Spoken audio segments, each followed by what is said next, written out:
Батыш Бирюлево районундагы окуялардан кийин Түндүк Кавказ жана Орто Азиядан барган мигранттар бийликтер тарабынан кысымга алынып, атүгүл жергиликтүү калктын мамилеси суй түшкөн угум ичинде айтылууда. Жагдайды Кыргызстандын миграция министрлиги дагы моюнга алат. Бирюлеводо болгон ошо окуялардан кийин негизинен жана орусча айтканда под общую гребенку деп болот. Болуп атат ошондой нерселер. Бирок бийлик өкүлдөрү мыйзамдарга кайдыгер мамиле жасаган мигранттар гана кыйынчылыктарга туш болгонун кошумчалайт. Орусияда эмгектенүү үчүн атайын уруксат кагазын же патент алуу керектелет.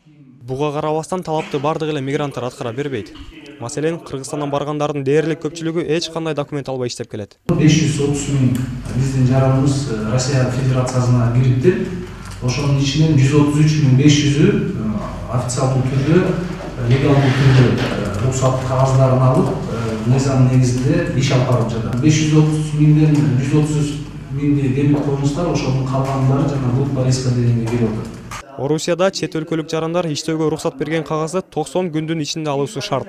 Бул аралыкта андай документ албаса, дагы бир айдын ичинде өлкөдөн чыгып кетиши талап кылынат. Ал эми бул талапты дагы аткарбай койсо, федерацияга 3 жыл бою кирүүгө тыюу салынат.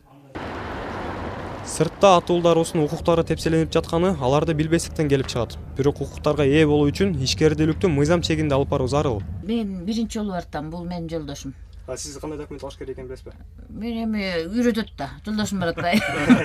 Бөтөн элдин жерине кетип баратканына карабастан, бул бекеттегилердин көпчүлүгү өз укук милдеттерин изилдеген эмес. Аларды кыйынчылыкка туш болгондо гана эстешет деп миграция министрлигинен айтышат.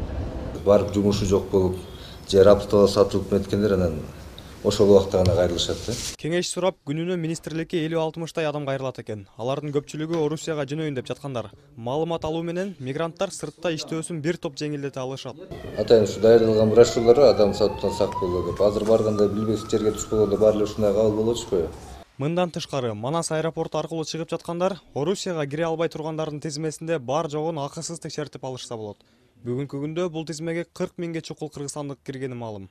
Ар ким өзүнүн жолу менен, ар ким өзүнүн таанышы менен, бирөө самолет менен, поезд менен баары кете беришет.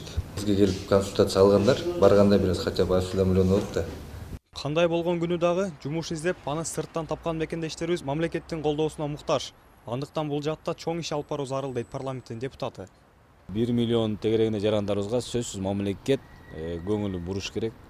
Алардын кандай бир элементардык жардамдарды бергенге шарт түзүп беришибиз керек. Мигранттар боюнча бизде 3 мыйзам бар. 3 мыйзам тең мындай тийиштүү деңгээлде иштеп жатканын көрүп атабыз.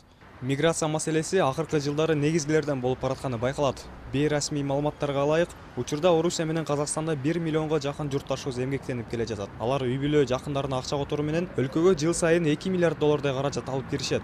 Сыртка чыгып кетип жаткан жарандарыбыз менен терең иш алып баруу үчүн быйыл жазында Жаштар жана эмгек министрлигине миграция пункту дагы киргизилген.